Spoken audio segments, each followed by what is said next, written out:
The Doctor, credited by A.H. It seemed especially hot there in the middle of the mass of vehicles of all shapes and sizes from all around the country. It was a miniature city of heat and exhaust fumes within the city itself. Not the most wonderful place in the world, but then the morning commute never was. I was slightly later than I normally was. I had an appointment with my doctor that morning, which could never be skipped. I know my doctor since childhood, and his treatments had always done worked miracles where his colleagues had seen nothing but darkness. Other professionals in the medicine talked about my condition as some sort of great mystery of the world, like it was an ancient Mayan temple found at the bottom of the Gulf of Mexico.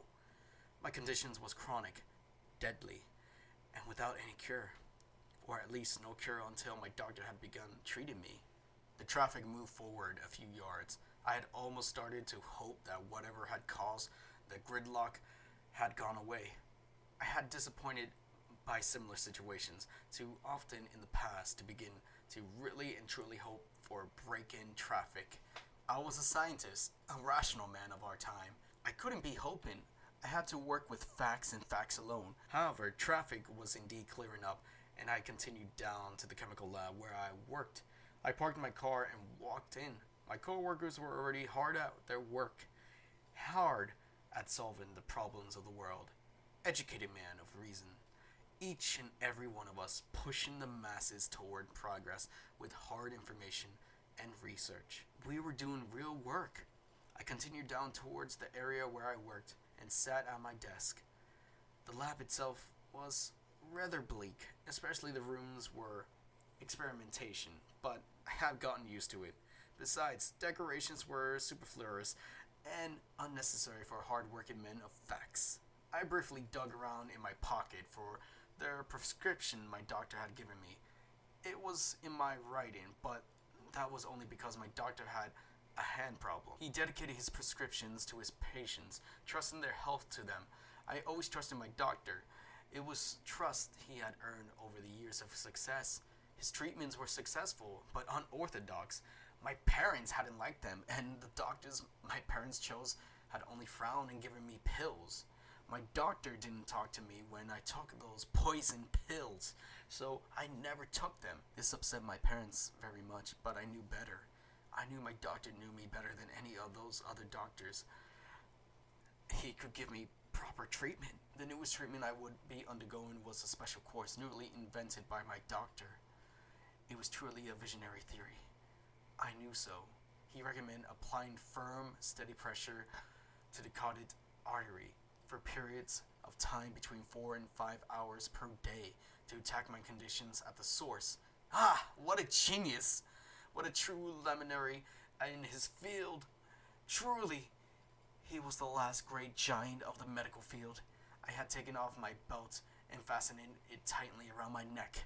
The way the doctor had shown me in his office, I began to feel lightheaded and feel very faint, but my doctor had said that was normal.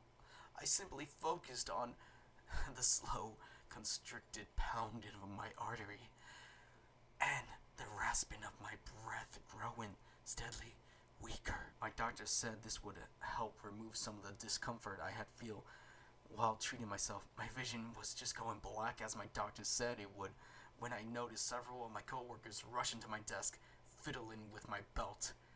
Why? Why must these people interfere with genius? I woke up in the hospital again. I don't like the hospital. The beds are so much less comfortable than they are in the asylum.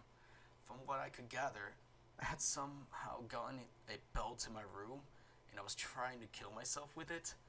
I had been saved just in time by the assistants at the asylum. I tried explaining to the nurse what was really happening, but she wouldn't listen. I toned it down and asked a little more about what I had talked about while I was delusional. As if men of science and reason could be deluded. She told me I had thought I was at a chemical lab where I used to work, and that was all the assistants at the asylum could gather. That was new. I didn't remember going back there after my appointment with my doctor. It must have been a trick. Just one more method of those assistants had thought of trying to get me to swallow the poison. The nurse handed me a pill and a glass of water. I held the pill in my mouth and pretended to swallow it like always, then lay back in the bed until the nurse was satisfied. I spit out the pill as soon as she left. I sat up in my bed and stomped into the dust so they would never suspect I had guessed their trick of trying to poison me. Everything else was the same. My doctor's genius would never be appreciated. I hated to bother him so much. His plans were always being upset. I hadn't been able to spring from the balcony and cure myself with pressure to the spine or eat the fungi to cure myself from the stomach. And now my doctor's latest attempt was also foiled. I would have to go back to him. Luckily, he was a man of science and reasoned like me. Neither of us would stop until we had our cure.